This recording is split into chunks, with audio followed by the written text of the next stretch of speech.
രാഹുൽ ഗാന്ധിയെ ചിലർ മിസ്റ്റർ ബാധ്യത എന്ന് പേര് വിളിക്കാൻ തുടങ്ങിയിട്ടുണ്ട്. കോൺഗ്രസിന് അത്രയ്ക്ക് ബാധ്യതയായോ രാഹുൽ ഗാന്ധി എന്ന് ആരും ചോദിക്കാൻ ഇടയില്ലെങ്കിലും രാഹുലിനെ ആ പേരിട്ട് വിളിക്കാൻ ധൈര്യമുള്ള കോൺഗ്രസുകാർ നാട്ടിലുണ്ടാവില്ല. എന്നാൽ നാട്ടിൽ ചിലർ രാഹുലിനെ ചോദ്യം ചെയ്യാൻ ഇറങ്ങിയിട്ടുണ്ട്. സംസ്ഥാന ദേശീയ രാഷ്ട്രീയത്തിൽ അനിവാര്യമായ ഇടപെടലുകൾ നടത്തിക്കൊണ്ടിരിക്കുന്ന സാക്ഷാൽ TH മുസ്തഫ രാഹുലിനെ പുറത്താക്കാൻ നടക്കുകയാണത്രേ.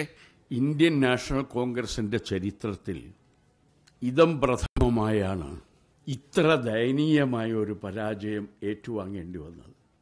545 അംഗങ്ങളുള്ള പാർലമെന്റിൽ കേവലം 145 പേരാണ് കോൺഗ്രസിനുള്ളത്.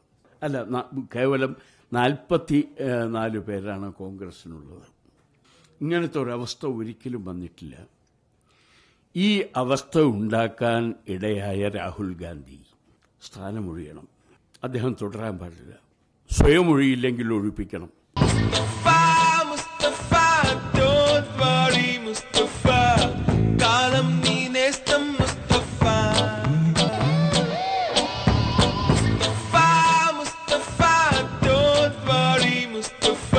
അദ്ദേഹത്തിന്റെ ഭ്രാന്തൻ നയങ്ങളും പരിപാടികളും ജോക്കർ കളിയും കോൺഗ്രസുകാരല്ലാത്ത ഒരു സെറ്റ് ആളുകളെയും കൊണ്ടുള്ള കമ്പ്യൂട്ടർ ഇന്റർനെറ്റ് കളികളും ഒക്കെയാണ് പാർട്ടിയെ തോൽപ്പിച്ചത്.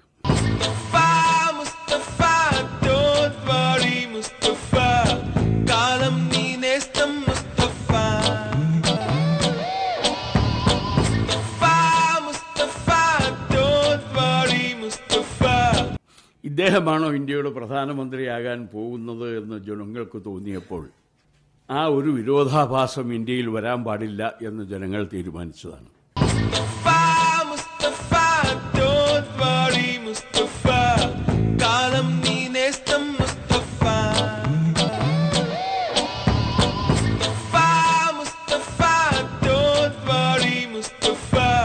പ്രധാനമന്ത്രി പദം കുട്ടിക്കളിയല്ല. ഇന്ത്യൻ നാഷണൽ കോൺഗ്രസ് ആരുടെയും കുടുംബസ്വത്തല്ല. സൂര്യൻ അസ്തമിക്കാത്ത ബ്രിട്ടീഷ് സാമ്രാജ്യത്വത്തിൽ നിന്ന് രാജ്യത്തിന്റെ സ്വാതന്ത്ര്യം കരഗതമാക്കാൻ വേണ്ടി മഹാത്മാഗാന്ധി രൂപം കൊടുത്ത ഒരു മഹാജനകീയ പ്രസ്ഥാനമാണ് ഇന്ത്യൻ നാഷണൽ കോൺഗ്രസ്. അതൊരു ജനകീയ പ്രസ്ഥാനം, രാഷ്ട്രീയ പാർട്ടിയായിട്ടല്ല അന്നുണ്ടാക്കിയത്. അതാരും കൈവശപ്പെടുത്താനോ ആരുടെയും സ്വന്തമാക്കാനോ കുടുംബസ്വത്താക്കാനോ ഒന്നും സാധ്യമല്ല.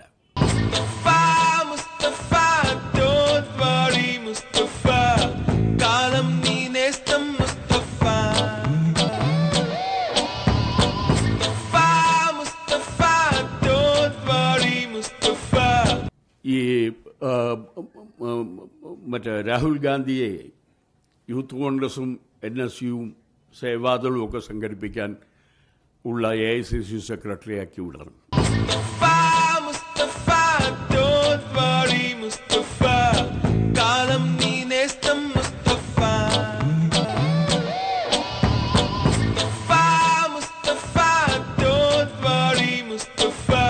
പ്രിയങ്കയെ കോൺഗ്രസ് പ്രസിഡന്റാക്കണം. പ്രിയങ്കയെ ജനങ്ങൾ അംഗീകരിക്കുന്നു, ആവേശത്തോടെ സ്വീകരിക്കുന്നു. പ്രിയങ്കയ്ക്ക് മാത്രമേ കോൺഗ്രസിനെ തിരിച്ചു കൊണ്ടുവരാൻ കഴിയൂ. ഇദ്ദേഹം ഇനി എത്ര നാൾ പരിശ്രമിച്ചാലും കോൺഗ്രസിനെ തിരിച്ചു കൊണ്ടുവരാൻ പറ്റില്ല.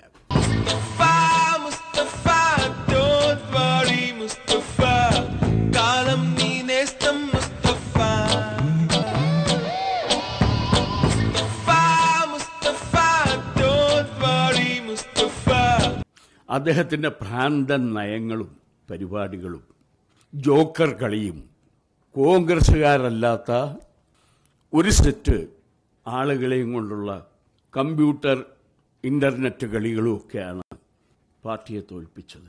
ഉമ്മൻചാണ്ടിയും ചെന്നിത്തലയുമൊക്കെ കേരളത്തിലെ മിസ്റ്റർ ബാധ്യത എന്ന് മുസ്തഫയെ വിളിച്ച് അഭിപ്രായം അവഗണിക്കുമോ എന്തോ. രാഹുലിന്റെ കാര്യം അവിടെ നിൽക്കട്ടെ. ചാലക്കുടിയിൽ ജയിച്ച ഇന്നസെന്റിനെ കുറിച്ച് മുസ്തഫയ്ക്ക് തീരെ അഭിപ്രായമില്ല. മാത്രമല്ല, ചാലക്കുടിയിലെ വോട്ടർമാർ വിഡ്ഢികളാണെന്നും കണ്ടെത്തിയിട്ടുണ്ട്. ഈ ഇന്നസെന്റ് പറയണതൊക്കെ നമ്മൾ കണക്കിലെടുക്കണോ?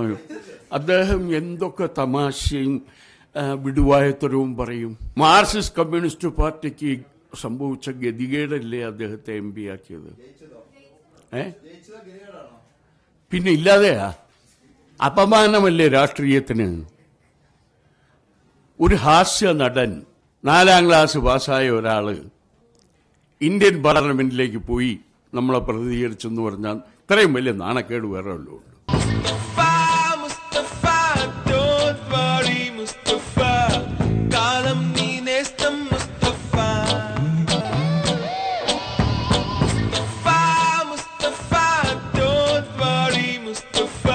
അത് അദ്ദേഹത്തിന് വോട്ട് ചെയ്തവര് 2-3 കൂട്ടരാണ്.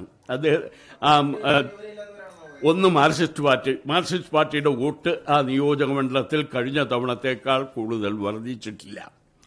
അവരിൽ നിന്ന് മാറിപ്പോയ വോട്ടുകൾ അവിടെ ആഡ് ചെയ്തത് ഒരു സിനിമാ നടൻ എന്നുള്ള നിലയിൽ സ്ത്രീകളും ചെറുപ്പക്കാരും കാണിച്ച ഒരു ഇത്. പിന്നെ അദ്ദേഹം നടന്നുകൊണ്ട് പറഞ്ഞു, ഞാൻ ക്യാൻസർ രോഗിയാണ്, ഞാൻ ബുദ്ധിമുട്ടിലാണ് എന്ന് പറഞ്ഞ അദ്ദേഹത്തിൻ്റെ ഒരു പ്രസംഗങ്ങൾ, അതും ജനങ്ങളുടെ പാവം ഇത് ഒരു രോഗി ആണല്ലോ എന്നൊരു അനുകമ്പ അദ്ദേഹത്തിന് കിട്ടി.